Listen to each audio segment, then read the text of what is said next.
اللہم صلی علی سیدنا محمد وعلی آل سیدنا محمد وبارک وسلم یا رب صلی وسلم دائما ابدا علی حبیبک خیر الخلق کلہم۔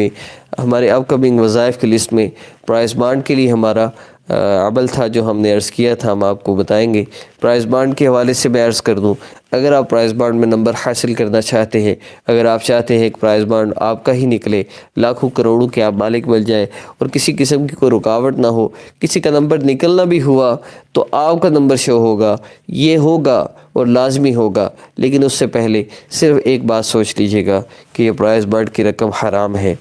اگر تو آپ زندہ رہتے ہیں، یا پہلے یہ سوچئے، آپ نے پرائز بانڈ لیا، آپ کا نمبر نکل آیا، آپ کو 10 کروڑ روپیہ ملا، لیکن آپ اگلے دن ہی مر گئے، تو پچھلے 10 کروڑ کھائیں گے، وہ مزے کر رہے ہوں گے اور آپ عذاب میں ہوں گے، آپ مار کھا رہے ہوں گے اور وہ اڈے کھا رہے ہوں گے اور مزے کر رہے ہوں گے اور ہوٹلوں کے اور سارے چکر لگ رہے ہوں گے۔ تو آپ کیا چاہتے ہیں؟ کیا آپ یہ تکلیف برداشت کرنا چاہتے ہیں؟ کیا آپ اس طرح کی مشقت اٹھانا چاہتے ہیں؟ اگر نہیں تو یاد رکھیے کہ پرائز بانڈ کی رقم حرام ہے، پرائز بانڈ سے ملنے والا پیسہ بھی حرام ہے۔ اس لیے علماء فرماتے ہیں کہ جو اصل رقم ہے وہ واپس لے لے، اپنی 10,000 کا پرائز بانڈ لیا ہے، 5,000 کا لیا ہے، 25,000 کا لیا ہے، وہ اصل رقم آپ واپس کر دیجئے، اصل رقم اپنی واپس لے لیجئے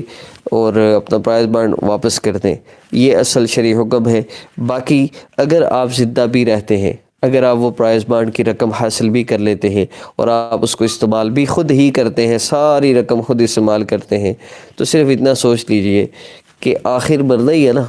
قبر میں جانا ہی ہے، تو کیا کر لیں گے؟ 1 کروڑ فرشتوں کے لیے بھی لے جائیے گا، پھر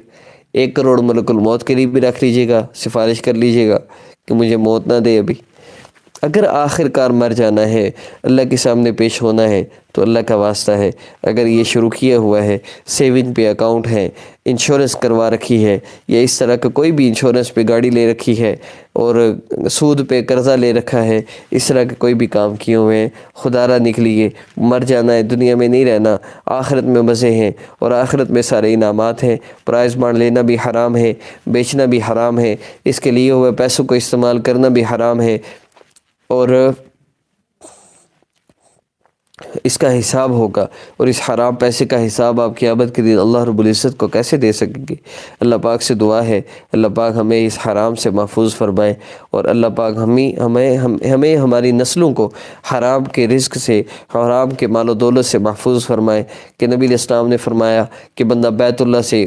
بکھرے ہوئے بال اور بوسیدہ کپڑے اور سفر کی وجہ سے تھکا ہارا بیچارہ اس قدر مشقت میں اور بیت اللہ پہنچا ہے، بیت اللہ کے پردے کو پکڑ کے کہہ رہے ہیں یا اللہ رحم، یا اللہ رحم، اس پہ رحم نہیں کیا جاتا، اس کی کوئی دعا قبول نہیں کی جاتی کہ اس کا لباس حرام کا ہے، اس کا کھانا حرام کا ہے، تو ہماری دعائیں کہاں سے قبول ہوں؟